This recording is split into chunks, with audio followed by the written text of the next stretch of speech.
Today on the Retro Hunting Adventures, we'll be taking a look at the Atari Lynx, a portable handheld system that was ahead of its time when it launched in 1989.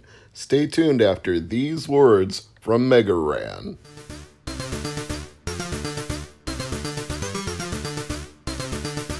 Yo, this is Mega Ran, and you need to rock and or roll on over to Mr. Mega Man Fan's YouTube channel, because it's all that rush to make it happen.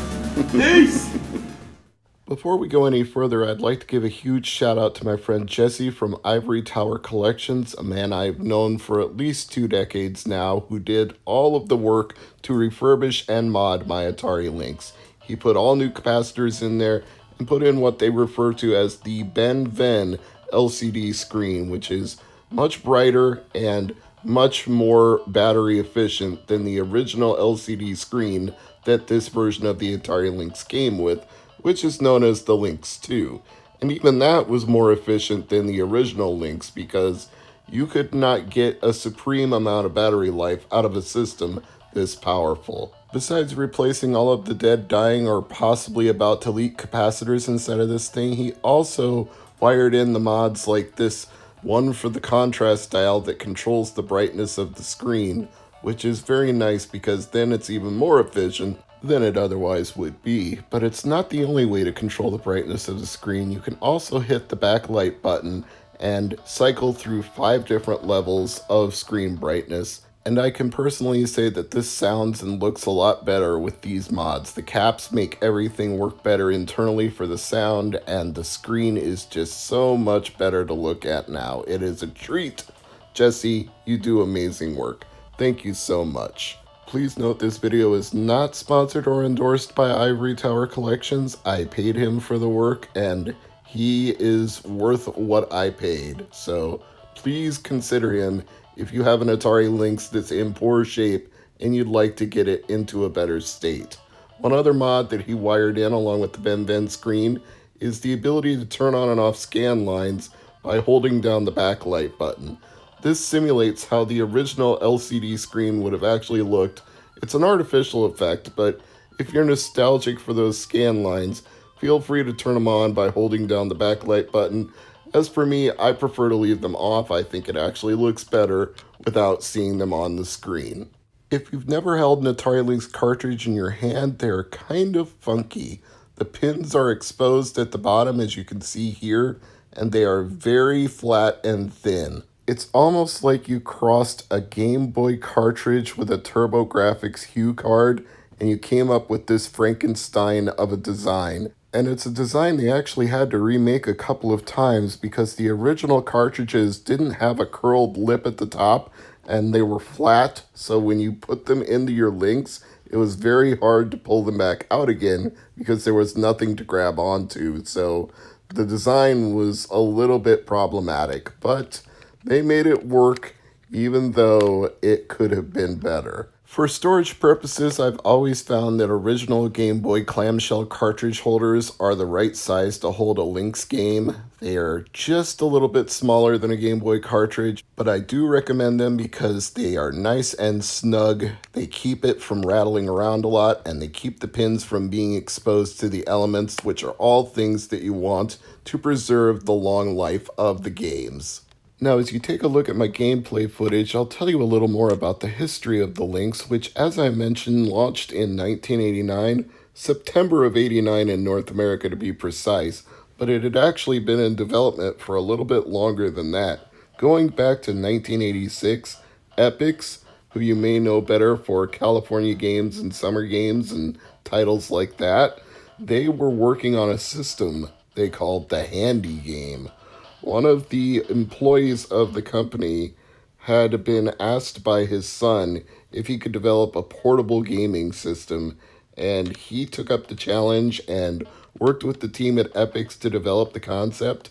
But despite being able to produce a color backlit handheld system, they didn't have the capital at Epix to publish and distribute a handheld system into stores. Keep in mind, they were making software. They were not making hardware, so that's a huge infrastructure capital investment that they were not prepared to undertake. So they went looking for partners they could distribute the Lynx with and split the profits, and they actually approached Nintendo but were turned down because, unbeknownst to them, Nintendo was working on their own portable gaming system, which we all know now as the Game Boy, but it was significantly less powerful because Nintendo's design philosophy, as famously expressed by the late Gunpei Yokoi, is lateral thinking with withered technology, using old components in ways that are cost effective and can produce the desired result instead of investing on expensive new technology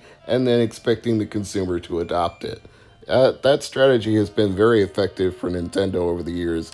Look at the Nintendo Wii. It was barely more powerful than a GameCube, but because it was easy to develop for, Nintendo had a bunch of publishers that were on board right away, especially with the popularity of the motion controls that made it a home family console that anybody could use. Your mom and dad could play it, your brother could play it, your sister could play it, your dog could probably play it if the dog could waggle around a Wiimote in its mouth. That's not the point here. The point is the Lynx was ahead of its time and it was expensive to produce, so they couldn't do it themselves, and finally they partnered up with Atari. In a bit of historical irony, Epyx went bankrupt, so Atari ended up owning it wholesale, and they didn't have to split the profits with anybody. They brought in the rest of the team to continue to develop software for the Lynx, and then they settled into putting out the hardware and trying to make it competitive in the marketplace. They were initially successful at doing so. I think the novelty of a color handheld gaming system was very intriguing to people at the time, even with the high price point of $179.95 at launch.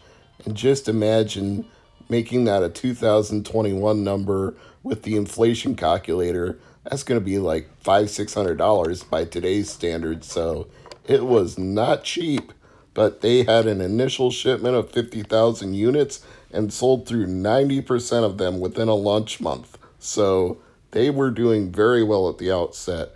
But ultimately, they were not able to compete with the Game Boy, which sold tens of millions of units, and the Atari Lynx from 1989 to 1995 did nowhere near those kind of numbers. The final total for all of the versions of the Lynx is about 3 million sold.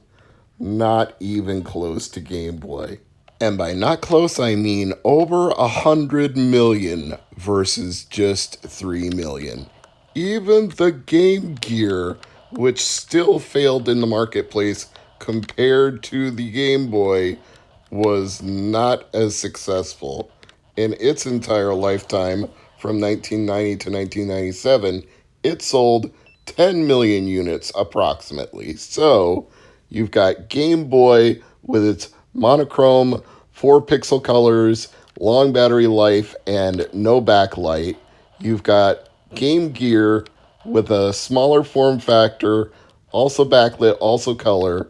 And then you've got the Atari Lynx, probably the most powerful of all three, but only able to sell 3 million compared to 10 million and over 100 million. So the Lynx was the clear loser in this battle. If you want to throw in the Turbo Express for the sake of argument, fine, but that's the only one they beat because Turbo Express did 1.5 million. So they won in some form, but not overall. The market was just absolutely destroyed, dominated, devastated by Nintendo in handheld portable gaming. And quite frankly, still is today. Between the Game Boy, the Game Boy Advance, the Nintendo DS, the 3DS, and the Switch, they've always held a juggernaut in handheld systems. They've had some competitors here and there. The PlayStation Portable did good for a while, but ultimately, when it comes to handheld gaming, Nintendo always seems to mop up the marketplace.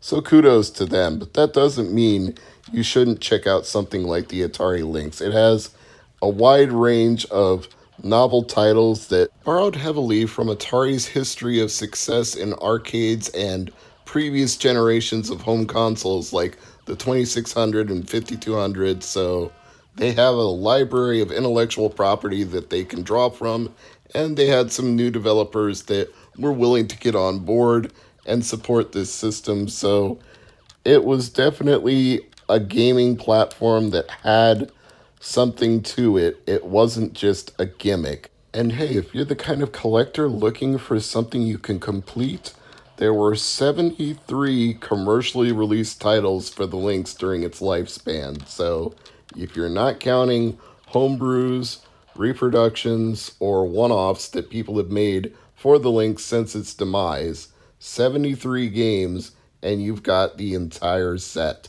That's an attainable goal compared to like 1,500 to 2,000 Wii games or Lord knows how many PlayStation 2 games. 73 is a set I think most people can go after. I'm showcasing some of the ones I have here, such as Hydra. It has nothing to do with Agents of S.H.I.E.L.D. or the Marvel Cinematic Universe. Don't get confused. Hydra in this fact just refers to the fact that your boat is hydroplaning on the water, and it's a very fast-paced game where you have to track down thieves who have stolen artifacts from a museum, and apparently the rivers are the only way to get to them. But along the way, you're picking up items, fuel, cash, whatever, and then once you get to a certain point, you're going to run out of fuel unless you cross the barrier to the next area, which is like extended time in pole position. It keeps you going from one level to the next level. So Hydra is a very fun game, although it's a little bit hard to film it and play it at the same time. Not the ideal setup here, but I was trying to make it work, and at least with this new brighter BenFen screen, it's pretty easy to see. It's very crystal clear.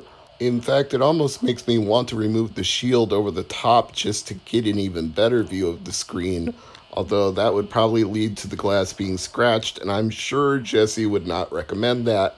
It's plenty bright enough as it is, and the shield keeps the screen from being damaged, so I'll leave it in. But if I was going to tell you a place to start, I would recommend games like Super Asteroids and Super Missile Command. That's 2 games on 1 cartridge, and Hydra because it's a fun, fast-paced shooter that I believe can deliver hours of entertainment.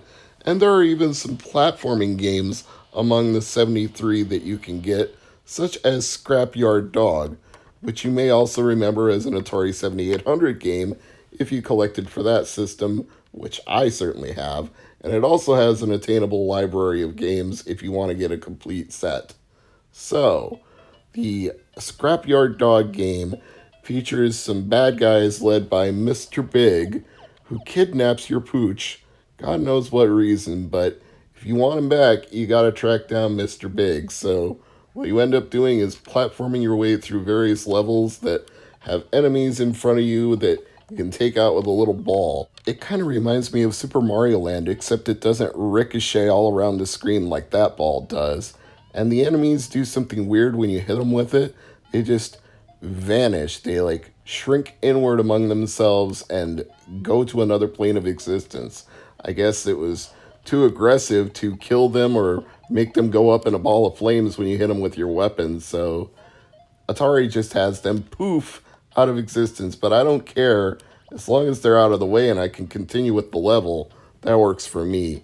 Explain it whatever way you want. Give it some sci-fi explanation. This guy from the scrapyard built a machine that could take out enemies by shrinking them down to a minuscule size where they end up at a subatomic level. Okay, that's a good enough explanation for me. It works. Now, as for the battery life we've been talking about, there are a few different ways you can address that. The standard way is, of course, 6 AA batteries, which I find to be a fine solution since they aren't too expensive. But if you're going to be using it at home, you could always plug it into an AC adapter. However, there was a third option. This ridiculous thing, the Atari Lynx battery pack, takes 6 D-cell batteries. These are freaking expensive batteries, so I really don't recommend this thing. In fact, I honestly just keep it in the box because I never even use it. It's just too ridiculous. But the fact that it exists means they were aware that battery life was a problem. I'm Mr. Mega Man fan. This has been the Retro Hunting Adventures, and as always, Thank you for watching. Like, share, and subscribe.